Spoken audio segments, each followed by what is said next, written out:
Now, the campaign 2010, we continue to bring you results from our exclusive Eyewitness News poll. Tonight, it's clear you have very strong opinions about how things are going in Rhode Island and who's to blame for this budget mess.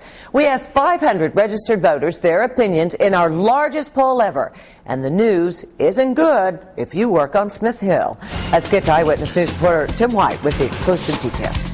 Governor Don Carcieri, with his State of the State and news conferences on the budget crisis, is often the face of the state's fiscal mess. But the numbers reveal you point the finger of blame at state legislators.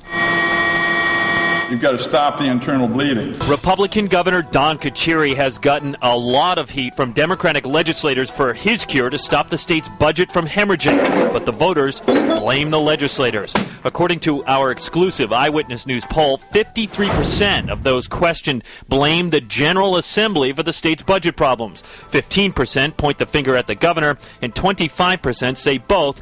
The rest aren't sure. Then there's how we fix it. We have to consider everything this year, including raising taxes. The House leadership hopes not to raise taxes this year. So do the voters. According to our numbers, 61% of you favor cutting spending and services to solve the budget crisis. 14% say raise taxes, and 14% say both. 11% aren't sure. Are you worried about the perception based on those numbers?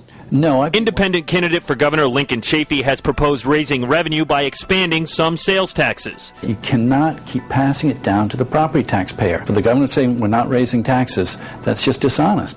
But Eyewitness News political analyst and pollster Joe Fleming says no matter how it's sold, the word tax doesn't sit well with voters. I think the Democrats, Republicans will attack Chafee on this one question. We also asked how you felt about the unions and state government. 57% of those polled say unions have too much influence. 23% say just right. 8% say too little. 12% aren't sure.